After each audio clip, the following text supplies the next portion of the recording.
C'est presque une affaire d'État. Non, le Saint-Nicolas n'appartient pas qu'aux Lorrains. Le Saint-Nicolas est universel. Salut Christophe Meyer. Vous êtes le président de l'Office de tourisme de Cernay. Qu'est-ce que c'est que cette histoire de propriété intellectuelle, de propriété industrielle? Le Saint-Nicolas n'est plus alsacien? Il y en a certains qui le pensent. Nous, pas du tout, vous en doutez. C'est pour ça qu'on réagit. Alors, en juillet 2009, c'était une demande d'enregistrement. Et là, maintenant, la décision a été prise il y a quelques jours. C'est que l'INPI, donc l'Institut national de propriété industrielle, a donné raison aux communes de Saint-Nicolas-de-Port et de Nancy. Les termes fête de la Saint-Nicolas, venue de la Saint-Nicolas, marché de la Saint-Nicolas sont maintenant des termes qui sont privatisés. N'ayons pas peur du mot.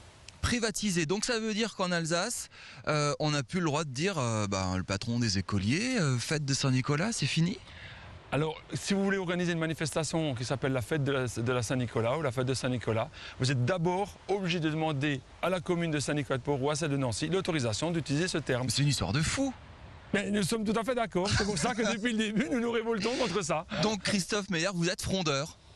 Frondeur, c'est pas tout à fait le terme. C'est tout simplement œuvrer pour préserver notre patrimoine. Saint-Nicolas en fait partie intégrante et aussi la liberté de pouvoir le faire vivre comme nous l'entendons, sans demander à quelqu'un. Tarsis, un peu historien, vous connaissez l'histoire du Saint-Nicolas par cœur. Il est alsacien ou pas ce Saint-Nicolas? Il n'est ni alsacien ni lorrain et il est surtout turc.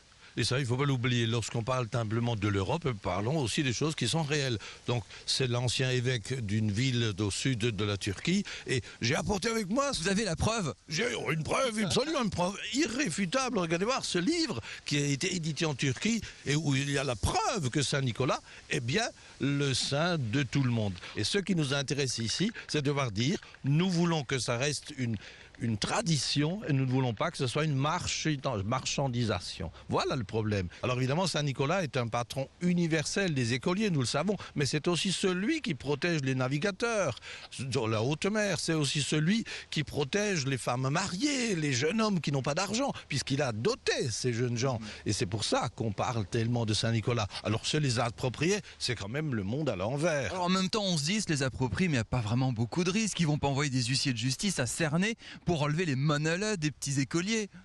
Le risque, évidemment, existe d'autant plus que l'huissier de justice de Cernay serait donc à portée de main. Alors, qu'est-ce qui peut se passer? C'est-à-dire qu'aujourd'hui, l'école, inventons, l'école des Géraniums voudrait faire la fête de Saint-Nicolas. Qu'est-ce qu'il va se passer? Ils vont faire des petites images, par exemple, pour financer leur voyage au Massif central. Et alors, on leur dira, non, les images que vous avez l'intention de faire ne sont pas au format, ne sont pas au papier, ne sont pas simplement... On va aller jusque-là? La possibilité existe et moi je le crains. Christophe Meyer, on fait quoi? Qu'est-ce qui se passe? Vous attaquez en justice? Vous envahissez Nancy? Alors, pour l'instant, non, nous n'envoyons pas.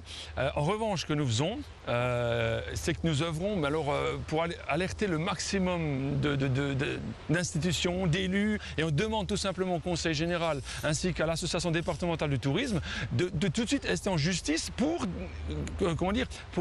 s'opposer à cette décision. Pour vous, c'est pas qu'une querelle de clocher, il faut aller loin et taper fort. Bien sûr, c'est la porte ouverte à toutes nos traditions. Pourquoi pas après la Saint-Étienne? Pourquoi pas le Vendredi Saint?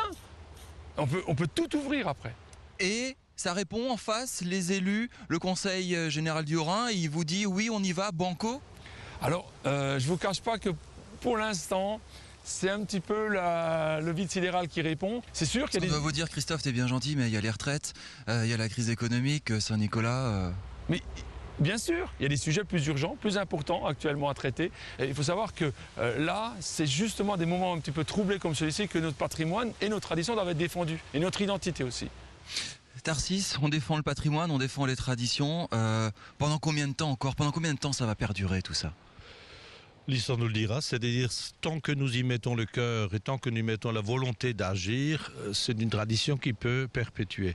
Et tant que les enfants seront des enfants, vous et moi, nous sommes des grands-enfants, nous aimons Saint-Nicolas. Et moi-même, j'aime et j'attends la date du 6 décembre pour attendre le Saint-Nicolas et vivre dans l'angoisse. Qu'est-ce qu'il pourrait me reprocher? Aujourd'hui, il pourrait me reprocher d'avoir pas été suffisamment vindicatif, d'avoir pas été suffisamment pertinent dans notre argumentation et surtout d'avoir pas eu le courage de convaincre tous nos autorités qui auraient pu avoir les moyens juridiques maintenant pour s'opposer à cette inscription commerciale. Insistons là-dessus.